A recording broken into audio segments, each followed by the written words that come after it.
نہیں ہے کن کا نام لینا؟ تو محبت سے تو کہہ دیا میں نے، ارے یار اتنے صحابہ نظر آ رہے ہیں، اتنے غوث قطب نظر آ رہے ہیں، اتنے اس طرح سب کے نام لے لو نا، سب کے نام لے لو. لیکن کہہ رہا ہوں میں، اگر آپ کے خاندان میں کسی کا عقیقہ نہیں ہوا ہے اور ایک جانور ہے، 2 حصے جو ہیں قربانی کے ہیں، 5 حصے جو ہیں عقیقہ کے ہیں، تو وہ عقیقہ کے بھی شامل ہو سکتے ہیں قربانی. اس کو نوٹ کیجیے گا. اگر آپ چاہیں تو عقیقہ کے لوگوں کو بھی شامل کر سکتے ہیں، لیکن تھوڑی سی یہ ہے کہ ملاقاتی کو اب آپ قربانی کے ایام میں کر رہے ہیں تو دعا کی صورت یہ ہوگی، یہ ہماری طرف توجہ دیجیے گا.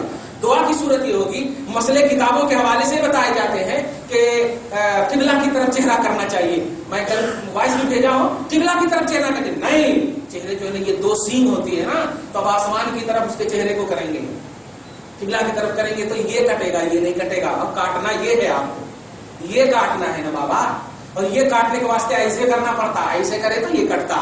صحیح ہے؟ ہاں. تو آپ کو آسمان کی طرف کرنا، یہ اچھے سے پکڑنا ہے، توجہ دیجیے گا. تکلیف نہیں ہو، نہیں آپ کاٹیے نا، میں کر لیتا ہوں. اگر چھری ذرا بھی کند ہوئی تو آپ کو جتنی بھی تکلیف ہوگی جانور کو، وہ سب گناہ ہوگا، سب گناہ ہوگا آپ کو. تو آپ کو اچھے سے ایک دم 3 مرتبہ میں تو ہو جانا چاہیے ذبح. الحمدللہ ذبح ہونے کے بعد ٹھنڈے کے اعتبار سے آپ کو کرنا ہے. اور ایک بات جو درست شریف پڑھی، اللہ صلی اللہ محمد وعلی آل محمد مبارک صلی اللہ علیہ وسلم. یہ تو آپ کو ذبح کرنا. دعا جو کریں گے آپ، تو ذبح اگر خود کرنے والے ہیں یا ماشاءاللہ کوئی اور ہے تو دعا کرنے کی صورت کیا ہے؟ کچھ لوگ ہاتھ کھول لیتے پھر اس کے بعد ہاتھ چپٹی لا کے دعا، ایسا نہیں کرنا. ذبح کرتے ہی الحمدللہ جو بھی ہاتھ وغیرہ میں خون وغیرہ لگے وہ رہنے دیجیے. چٹھی لے لیجیے، 7 نام کی جو چٹھی ہے لے لیجیے، یا پھر اگر ایک ہی نام کے ہیں یاد ہے سبحان اللہ، چھری ہاتھ ہی میں رکھیے اور اللہ سے دعا کیجیے. اس طرح سے دعا کیجیے. لیکن رکھ لیں گے تو کوئی حرج نہیں ہے. لیکن چونکہ ایک حدیث پاک میں ہے کہ خون جو ہے زمین پر گرنے سے پہلے قبول ہو جاتا ہے. خون زمین پر گرنے سے پہلے قبول، تو خون گرنے سے پہلے کیوں دھو رہے ہو یار آپ؟ خون کی قبولیت کا پہلو بھی شریعت میں رکھا گیا ہے، اس سے بات مل گیا ہے.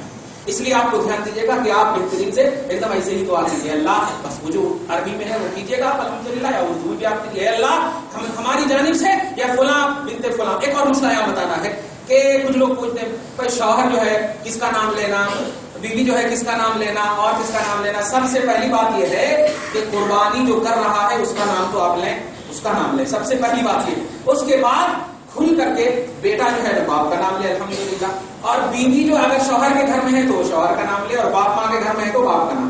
ایک دم بہترین سے مسئلہ ہے. تو اس سیکنڈ جو نام لے رہے ہیں نا وہ قربانی سے اس کا کوئی تعلق نہیں ہے، وہ نسبت سے تعلق ہے، وہ اصالہ ثواب سے تعلق ہے. ایسے ہی کھل کر کے اب آپ بتا دو، اس حدیث کا مطلب بھی سمجھ جائیے گا کہ جن کی طرف سے قربانی ہے وہ تو نام لیں گے، یہ قربانی واجب ہوگی. اب اس کے علاوہ دعاؤں میں پورے اہل بیت کو شامل کر لیجیے، پورے گھر والوں کو شامل کر لیجیے، پوری امت کو شامل کر لیجیے. یہی ہے اس حدیث کا مطلب. جو رسول اللہ نے کہا یہ میری طرف سے ہے، یہ آل محمد کی طرف سے، یہ محمد کی طرف سے، یہ اہل بیت کی طرف سے. مراد یہ ہے کہ ایک قربانی تو آپ پر واجب ہے، یہ نام لینا یا اس کے علاوہ جتنے بھی نام ہیں وہ سب اصالہ ثواب کے لیے، نسبت کے لیے لیتے ہیں. یہ بات خاص طور سے یاد رکھیے گا. اللہ پاک آپ کو ہم سب کو صحیح فکر کے ساتھ عمل کرنے کی توفیق عطا فرمائے. اب جو ہے بتا دیں نماز کا طریقہ. ہاں ہماری طرف آپ اٹریکٹ ہیں الحمدللہ، دیکھتے رہیے. نماز کا طریقہ بالکل آسان ہے جو ابھی عید میں جیسے بتائیں گے. بس نیت سب سے پہلے آپ کو کرنی ہے. اردو میں نیت کی میں نے 2 رکعت نماز عید الاضحیٰ واجب 6 زائد تکبیروں کے ساتھ واسطے اللہ کے پیچھے اس امام کے منہ میرا کعبہ شریف کی طرف، یہ نیت ہوئی. اللہ اکبر نیت نہیں ہے، یہ نیت ہوئی. اب اس کے بعد پھر نیت کی میں نے 2 رکعت نماز عید الاضحیٰ واجب کی 6 زائد تکبیروں کے ساتھ واسطے اللہ کے پیچھے اس امام کے منہ میرا کعبہ شریف کی طرف. اللہ اکبر یہ کرنا. اب یہ دیکھیے اللہ اکبر جو آپ کر رہے ہیں، یہ دیکھیے یہ باندھ دیں. پہلے اللہ اکبر میں آپ کو باندھ ہو گیا. پھر اللہ اکبر، کچھ لوگ سر نہیں اٹھاتے، سر نہیں اٹھانا، ایک دم نیچے رکھنا، سجدہ کر.